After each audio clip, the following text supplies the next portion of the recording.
Feliz y bendecido día, aprendiendo un curso de milagros. El secreto de la verdadera oración es olvidarte de las cosas que crees necesitar. Pedir algo específico es igual que ver el pecado primero y luego perdonarlo.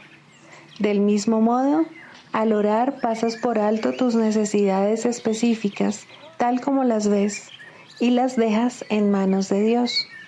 Ahí se convierten en los regalos que le haces, pues le dicen que no antepondrás otros dioses a Él, ni que quieres otro amor que el suyo. Este libro es un comienzo, no un final.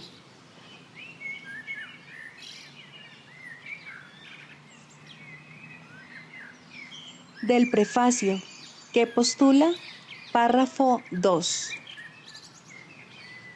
El mundo de la percepción, por otra parte, es el mundo del tiempo, de los cambios, de los comienzos y de los finales. Se basa en interpretaciones, no en hechos. Es un mundo de nacimientos y muertes, basado en nuestra creencia en la escasez, en la pérdida, en la separación y en la muerte. Es un mundo que aprendemos en vez de algo que se nos da.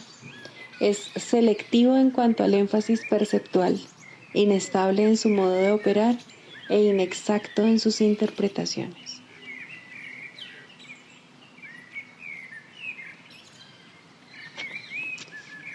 Introducción. Este es un curso de milagros. Es un curso obligatorio. Solo el momento en que decides tomarlo es voluntario. Tener libre albedrío no quiere decir que tú mismo puedas establecer el plan de estudios. Significa únicamente que puedes elegir lo que quieres aprender en cualquier momento dado. Este curso no pretende enseñar el significado del amor, pues eso está más allá de lo que se puede enseñar. Pretende, no obstante, despejar los obstáculos que impiden experimentar la presencia del amor, el cual es tu herencia natural. Lo opuesto al amor es el miedo, pero aquello que todo lo abarca no puede tener opuestos. Este curso puede, por lo tanto, resumirse muy simplemente de la siguiente manera. Nada real puede ser amenazado. Nada irreal existe. En esto radica la paz de Dios.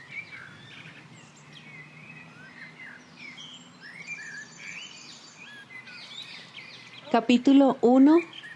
El significado de los milagros.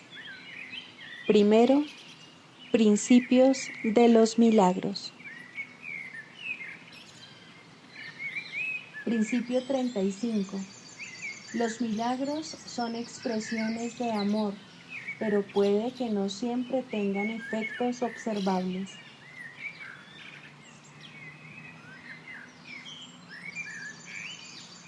Capítulo 15. El instante santo. 7. El sacrificio innecesario. Más allá de la débil atracción que la relación de amor especial ejerce, y empañada siempre por ella, se encuentra la poderosa atracción que el Padre ejerce sobre su Hijo. Ningún otro amor puede satisfacerte, porque no hay ningún otro amor. Ese es el único amor que se da plenamente y que es plenamente correspondido, puesto que goza de plenitud, no pide nada. Puesto que es totalmente puro, todos los que se unen a Él lo tienen todo. Esto no es así en ninguna relación que el ego entabla, pues toda relación que el ego entabla es siempre especial. El ego entabla relaciones con el solo propósito de obtener algo y mantiene al dador aferrado a él mediante la culpabilidad. Al ego le es imposible entablar ninguna relación sin ira, pues cree que la ira le gana amigos. No es eso lo que afirma, aunque ese es su propósito, pues el ego cree realmente que puede obtener algo y conservarlo, haciendo que otros se sientan culpables. Esta es la única atracción que ejerce, pero es una atracción tan débil que no podría subsistir si no fuese porque nadie se percata de ello, pues el ego siempre parece atraer mediante el amor y no ejerce atracción alguna sobre aquellos que perciben que atrae mediante la culpabilidad.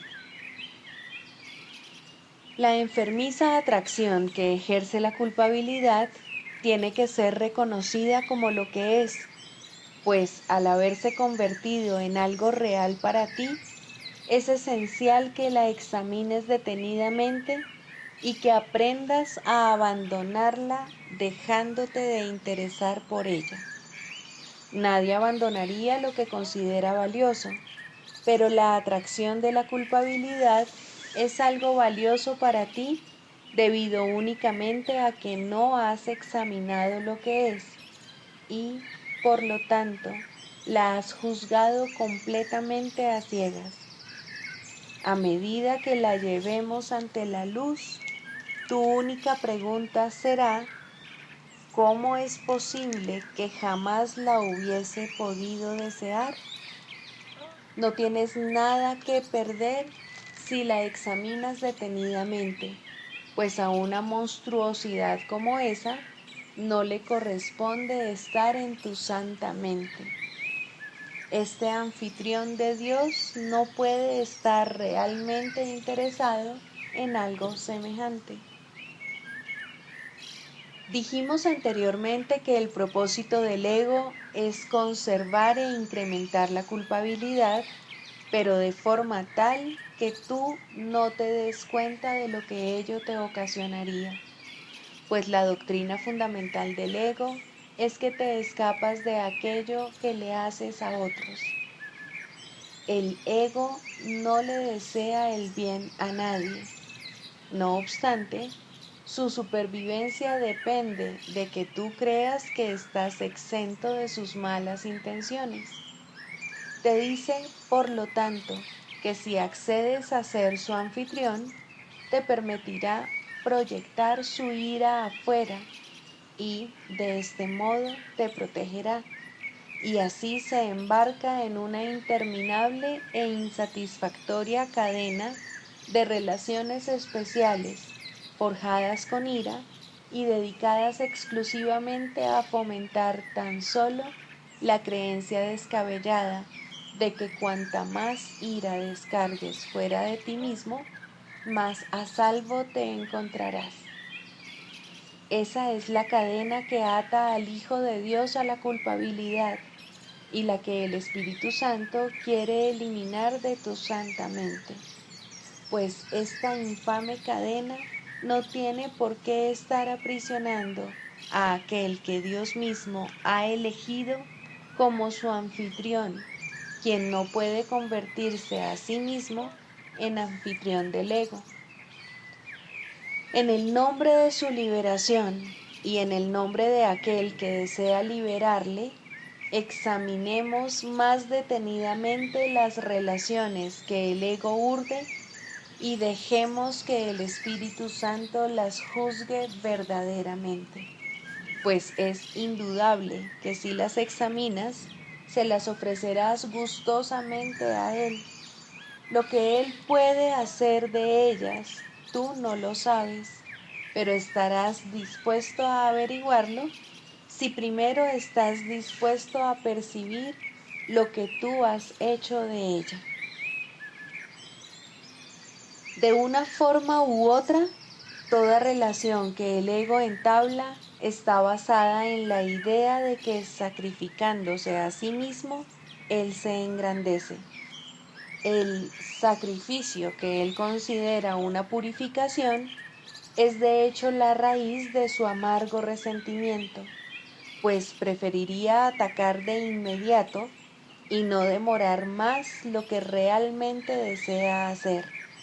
No obstante, Dado que el ego se relaciona con la realidad tal como él la ve, se da cuenta de que nadie podría interpretar un ataque directo como un acto de amor, mas hacer sentir culpable a otro es un ataque indirecto, aunque no parezca serlo, pues los que se sienten culpables esperan ser atacados y habiendo pedido eso, se sienten atraídos por el ataque.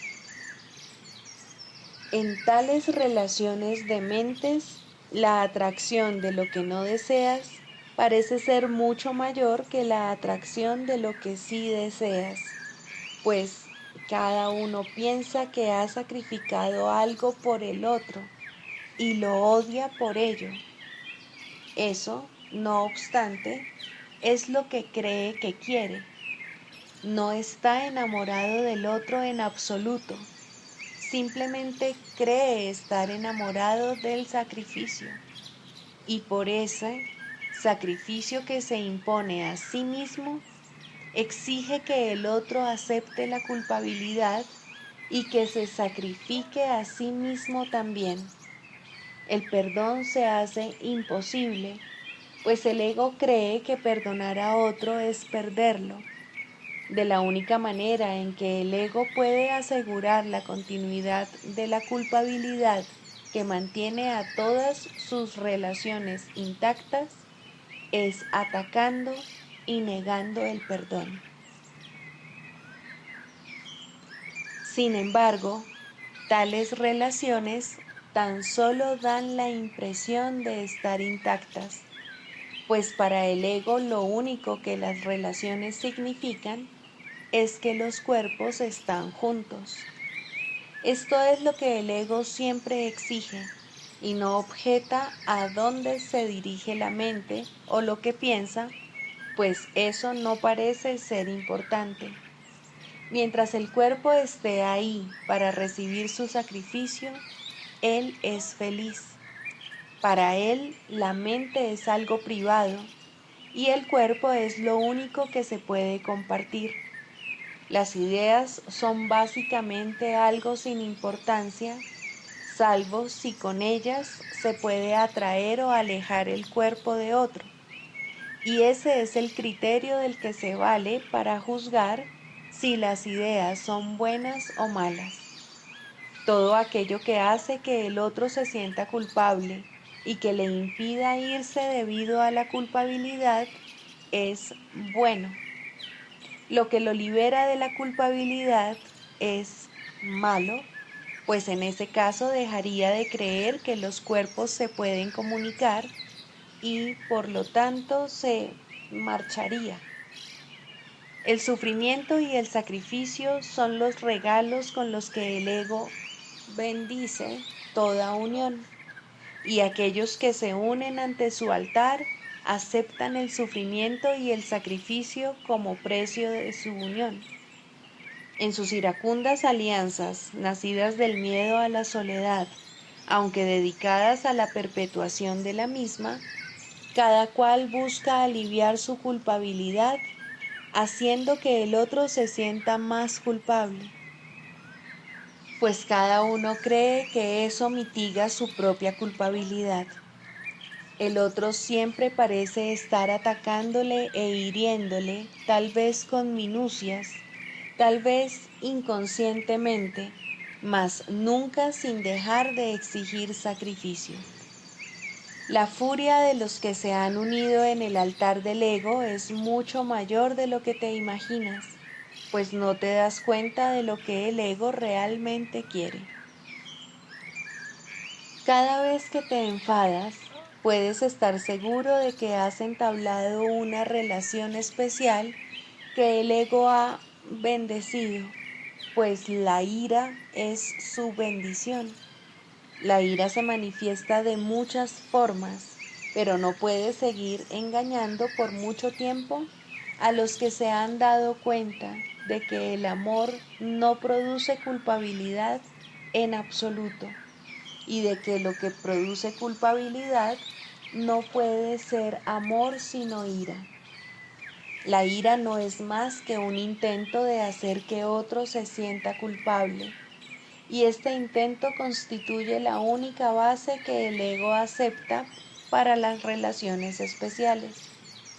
La culpabilidad es la única necesidad del ego, y mientras te sigas identificando con él, la culpabilidad te seguirá atrayendo. Mas recuerda esto: estar con un cuerpo no es estar en comunicación, y si crees que lo es, te sentirás culpable con respecto a la comunicación y tendrás miedo de oír al Espíritu Santo al reconocer en su voz tu propia necesidad de comunicarte. El Espíritu Santo no puede enseñar valiéndose del miedo. ¿Cómo iba a poder entonces comunicarse contigo mientras creas que comunicarte equivale a quedarte solo? Obviamente es una locura creer que vas a ser abandonado si te comunicas verdaderamente. Sin embargo, son muchos los que creen esto, pues creen que sus mentes tienen que ser algo privado o, de lo contrario, las perderían, pero que si son únicamente sus cuerpos los que están juntos, sus mentes siguen siendo suyas. La unión de los cuerpos se convierte, por lo tanto, en la forma de mantener la separación de las mentes, pues los cuerpos son incapaces de perdonar, solo pueden hacer lo que la mente les ordena. La ilusión de que el cuerpo goza de autonomía y de que es capaz de superar la soledad es tan solo una estratagema del ego para establecer su propia autonomía. Mientras creas que estar con otro cuerpo es tener compañía, te verás obligado a tratar de reducir a tu hermano a su cuerpo y a confinarlo allí mediante la culpabilidad, y te sentirás a salvo en la culpabilidad y en peligro cuando te comunicas, pues el ego siempre enseña que la soledad se supera mediante la culpabilidad y que la comunicación es la causa de la soledad. Y a pesar de la evidente demencia de esta lección, son muchos los que la han aprendido. El perdón radica en la comunicación, tan inexorablemente como la condenación radica en la culpabilidad. La función docente del Espíritu Santo consiste en enseñar que la comunicación es la salvación a aquellos que creen que es condenación, y Él llevará a cabo su función, pues el poder de Dios en Él y en ti están unidos en una relación real, tan santa y tan poderosa que puede superar incluso esa creencia sin temor alguno. A través del instante santo es como se logra lo que parece ser imposible, haciendo que resulte evidente que no lo es. En el instante santo, la culpabilidad no ejerce ninguna atracción, puesto que se ha reanudado la comunicación, y la culpabilidad, cuyo único propósito es interrumpir la comunicación, no tiene ningún propósito en él. No hay nada en el instante santo que esté oculto, ni hay en él pensamientos privados. El estar dispuesto a entablar comunicación atrae a la comunicación y supera la soledad completamente. Con esto, el completo perdón se consuma, pues no hay ningún deseo de excluir a nadie de tu compleción, al reconocer de súbito cuán importante es el papel que todos juegan en ella. Bajo la protección de tu plenitud, se invita a todo el mundo y se le da la bienvenida. Y comprendes que tu compleción es la de Dios, cuya única necesidad es que tú seas completo, pues tu compleción hace que cobres conciencia de que formas parte del ámbito de Dios. Y en ese momento es cuando te experimentas a ti mismo tal como fuiste creado y tal como eres.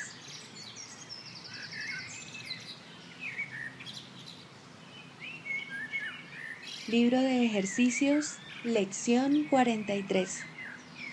Dios es mi fuente, no puedo ver separado de Él.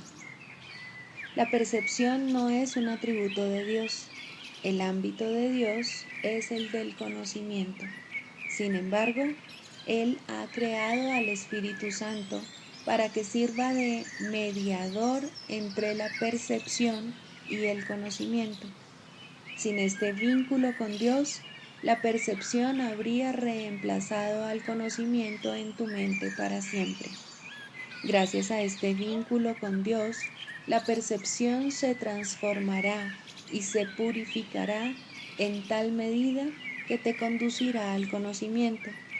Esa es su función, tal como la ve el Espíritu Santo. Por lo tanto, esa es en verdad su función. En Dios no puedes ver.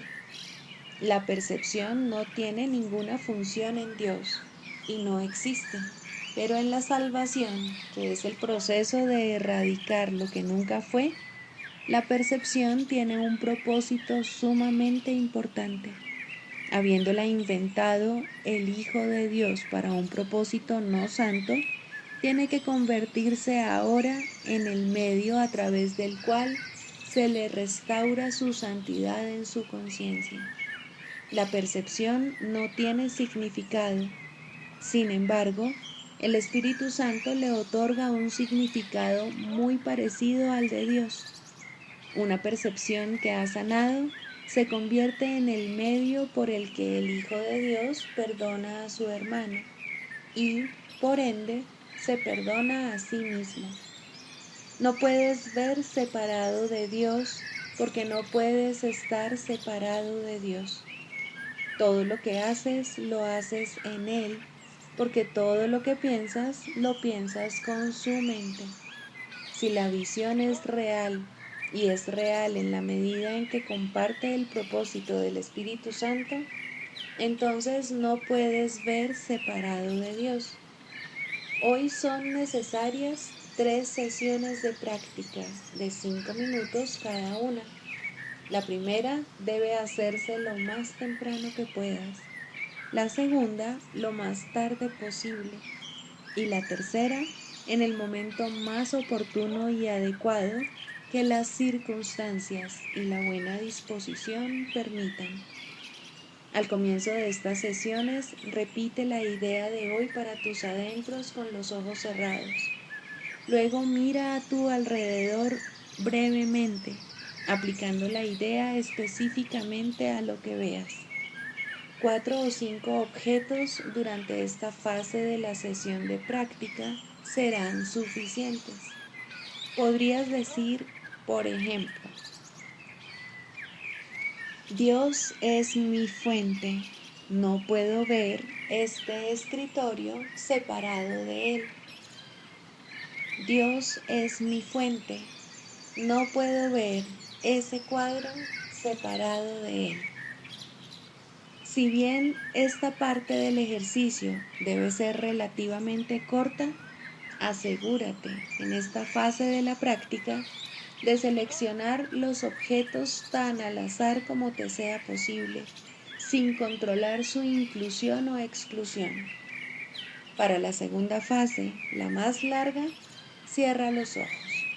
Repite la idea de hoy nuevamente y luego deja que cualquier pensamiento pertinente que se te ocurra sea una aportación a la idea de hoy en tu propio estilo particular. Pensamientos tales como veo a través de los ojos del perdón. Veo el mundo como un lugar bendito. El mundo me puede mostrar quién soy. Veo mis propios pensamientos que son como los de Dios. Cualquier pensamiento que en mayor o menor medida esté directamente relacionado con la idea de hoy es adecuado. Los pensamientos no tienen que tener una relación obvia con la idea, pero tampoco deben oponerse a ella. Si ves que tu mente se distrae o si comienzas a notar la presencia de pensamientos que están en clara oposición a la idea de hoy, o si te resulta imposible pensar en algo, abre los ojos. Repite la primera fase del ejercicio y luego intenta de nuevo la segunda. No dejes transcurrir grandes lapsos de tiempo en los que te enfrascas en pensamientos irrelevantes. Para evitar eso, vuelve a la primera fase del ejercicio cuantas veces sea necesario. Al aplicar la idea de hoy durante las sesiones de práctica más cortas, la forma de la idea puede variar de acuerdo con las circunstancias y situaciones en las que te encuentres en el transcurso del día. Cuando estés con otra persona, por ejemplo, trata de acordarte de decirle silenciosamente: Dios es mi fuente. No puedo verte separado de Él. Esta variación puede aplicarse por igual tanto a desconocidos como a aquellas personas con las que crees tener una relación íntima. De hecho, evita a toda costa hacer distinciones de esta clase. La idea de hoy también debe aplicarse en el transcurso del día a las diversas situaciones y acontecimientos que puedan presentarse, especialmente a aquellos que de alguna forma parezcan afligirte. A tal fin, aplica la idea de esta manera: Dios es mi fuente, no puedo ver esto separado de Él. Si en ese momento no se presenta en tu conciencia ningún objeto en particular o ningún sujeto, repite simplemente la idea en su forma original. Trata de no dejar pasar grandes lapsos de tiempo sin recordar la idea de hoy y, por ende, sin recordar tu función.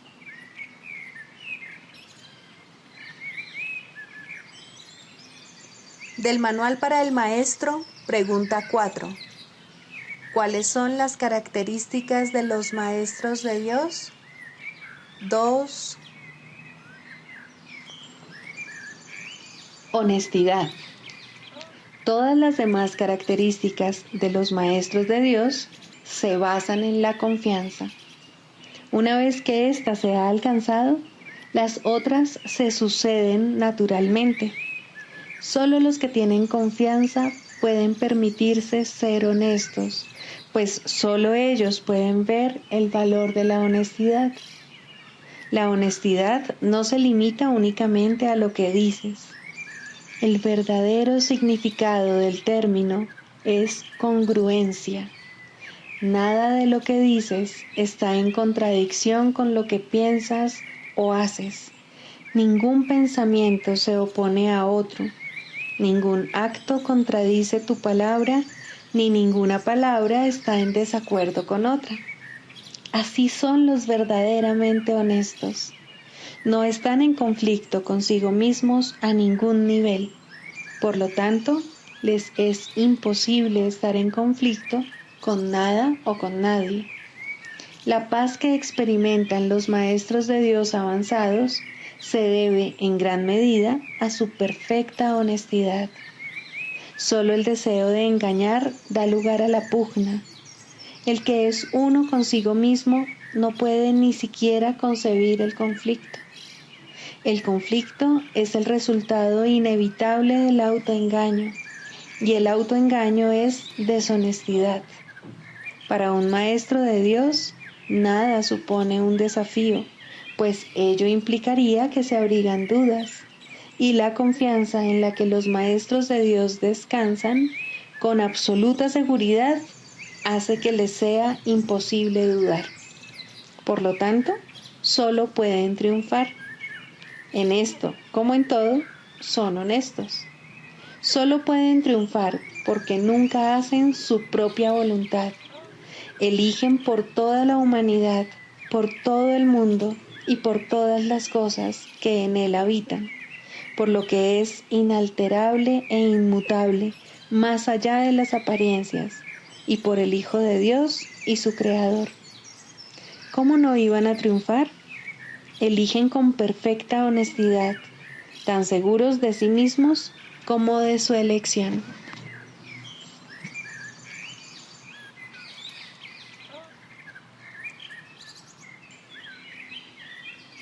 Manual para el maestro, pregunta 12. ¿Cuántos maestros de Dios se necesitan para salvar el mundo? La respuesta a esta pregunta es uno solo. Un maestro absolutamente perfecto que haya completado su aprendizaje es suficiente. Este maestro santificado y redimido se convierte en el ser que es el Hijo de Dios, quien siempre fue únicamente espíritu. Ya no se ve a sí mismo como un cuerpo, y ni siquiera como que se halla dentro de un cuerpo. Por lo tanto, es ilimitado, y al no tener límites, sus pensamientos están unidos eternamente a los de Dios.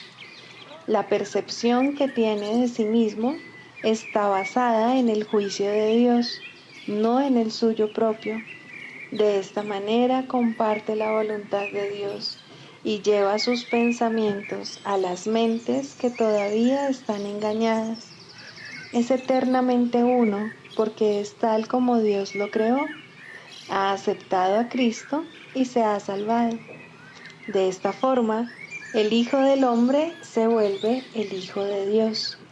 Esto no es realmente un cambio, es más bien un cambio de mentalidad. Nada externo cambia, pero todo lo interno refleja ahora únicamente el amor de Dios. Ya no hay que temer a Dios, pues la mente no ve ninguna razón para el castigo.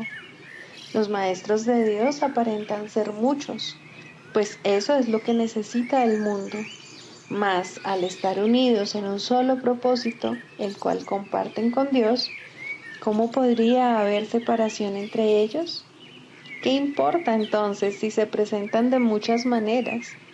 Sus mentes son una, y así su unión es total. Y Dios opera ahora a través de ellos cual uno solo, pues eso es lo que son. ¿Por qué es necesaria la ilusión de que hay muchos? Únicamente porque para los ilusos la realidad no es comprensible. Son muy pocos los que pueden oír la voz de Dios, y ni siquiera estos pueden comunicar sus mensajes directamente por medio del Espíritu que se los dio. Necesitan un medio a través del cual puedan comunicarse con aquellos que no se dan cuenta de que son espíritus. Un cuerpo que éstos puedan ver, una voz que comprendan y escuchen sin el temor que la verdad suscitaría en ellos. No olvides que la verdad solo puede llegar allí donde se le da la bienvenida sin temor. Por eso es por lo que los maestros de Dios necesitan un cuerpo, pues de otra manera su unidad no se podría reconocer directamente. Lo que convierte a los maestros de Dios en maestros es su reconocimiento del verdadero propósito del cuerpo. A medida que avanzan en su profesión, se afianzan más y más en la certeza de que la función del cuerpo no es otra que la de permitir que la voz de Dios hable a través de ellos a otros oídos humanos. Estos oídos llevarán la mente del oyente mensajes que no son de este mundo, y la mente entenderá debido a su origen. Como resultado de este entendimiento, este nuevo Maestro de Dios reconocerá cuál es el verdadero propósito del cuerpo, la única utilidad que realmente tiene. Esta lección basta para dejar que entre el pensamiento de unidad, y lo que es uno se reconoce como uno. Los maestros de Dios parecen compartir la ilusión de la separación, pero por razón del uso que hacen del cuerpo, no creen en la ilusión a pesar de las apariencias. La lección fundamental es siempre esta: el cuerpo se convertirá para ti en aquello para lo que lo uses. Úsalo para pecar o para atacar, que es lo mismo, y lo verás como algo pecaminoso. Al ser algo pecaminoso es débil, y al ser débil sufre y muere. Úsalo para llevar la palabra de Dios a aquellos que no la han oído, y el cuerpo se vuelve santo. Al ser santo no puede enfermar ni morir. Cuando deja de ser útil, se deja a un lado. Eso es todo. La mente toma esta decisión, así como todas las que son responsables de la condición del cuerpo. El Maestro de Dios, no obstante, no toma esta decisión por su cuenta. Hacer eso sería conferirle al cuerpo un propósito distinto del que lo mantiene santo. La voz de Dios dirá cuándo ha llevado a término su cometido, tal como le dice cuál es su función. Mas Él no sufre, tanto si se va como si se queda. Ahora es imposible que pueda enfermar. La unicidad y la enfermedad no pueden coexistir. Los maestros de Dios eligen ver sueños por un tiempo. Es una elección consciente, pues han aprendido que toda elección se hace conscientemente, con pleno conocimiento de sus consecuencias. El sueño afirma lo contrario, pero ¿quién pondría su fe en sueños una vez que los has reconocido como tales? Ser conscientes de que están soñando es la verdadera función de los maestros de Dios, quienes observan a los personajes del sueño ir y venir, variar y cambiar, sufrir y morir, mas no se dejan engañar por lo que ven. Reconocen que considerar a una de las figuras del sueño como enferma y separada no es más real que considerarla saludable y hermosa. La unidad es lo único que no forma parte de los sueños, y esta unidad, que indudablemente les pertenece, es lo que los maestros de Dios reconocen como lo que se encuentra tras el sueño, más allá de toda apariencia.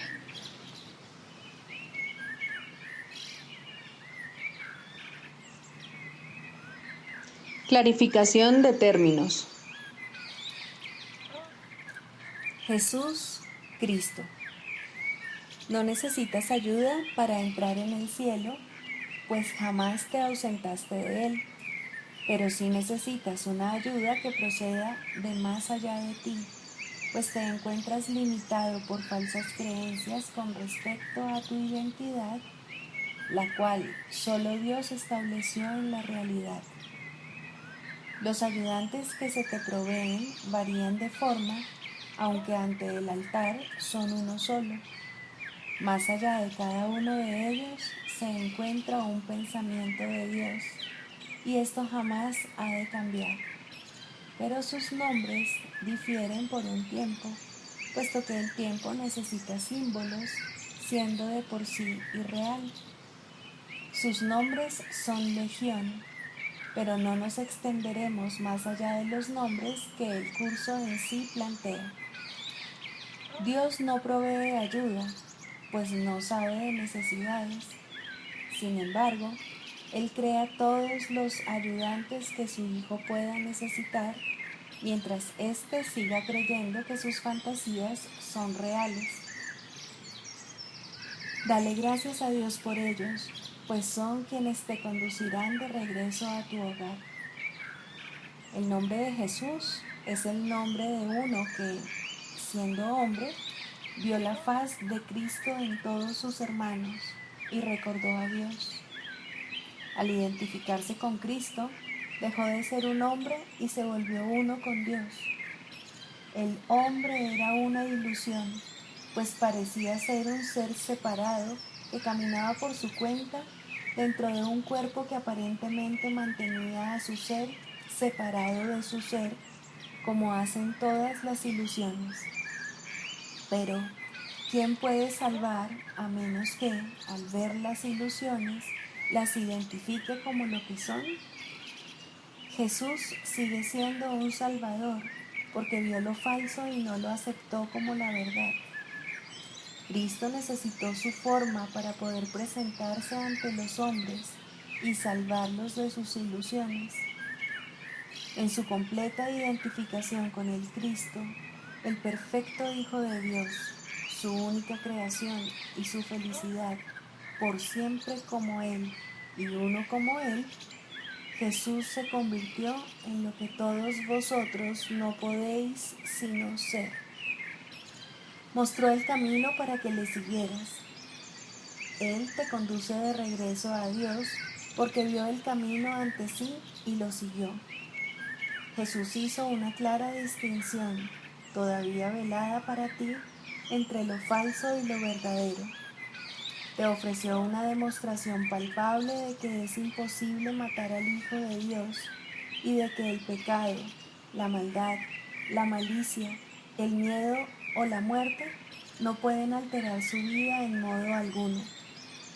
Todos tus pecados, por lo tanto, te han sido perdonados, ya que jamás tuvieron consecuencia alguna, y así no fueron más que sueños.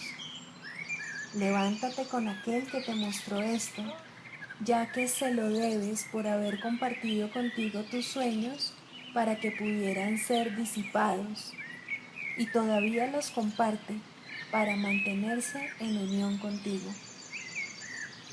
¿Es Él el Cristo? Por supuesto que sí, junto contigo. Su vida en la tierra no fue lo suficientemente larga como para poder enseñar la poderosa lección que aprendió por todos vosotros, mas Él permanecerá contigo para conducirte desde el infierno que tú hiciste hasta Dios. Y cuando unas tu voluntad a la suya, verás a través de su visión, pues los ojos de Cristo se comparten. Caminar con Él es algo tan natural como caminar con un hermano al que conoces desde que naciste, pues eso es en verdad lo que Él es. Se han hecho amargos ídolos de aquel que solo quiere ser un hermano para el mundo. Perdónale tus fantasías y comprende lo mucho que amarías a un hermano así, pues Él por fin le brindará descanso a tu mente y la llevará contigo ante tu Dios. ¿Es Él el único ayudante de Dios?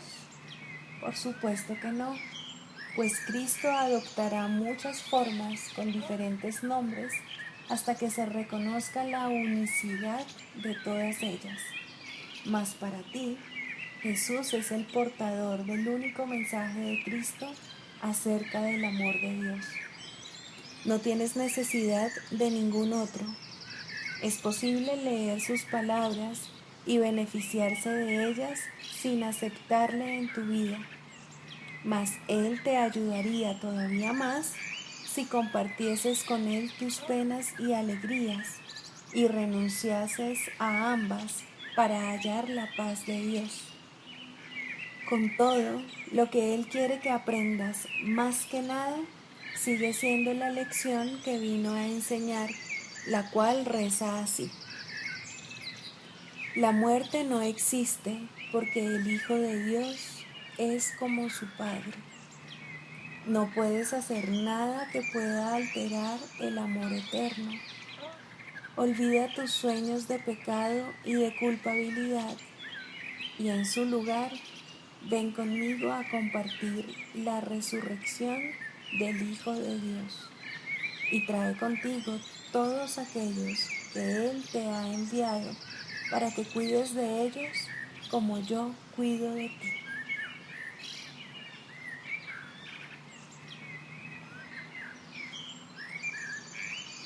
Sigamos a Jesús haciendo del perdón algo tan natural como respirar y algo tan vital como el aire.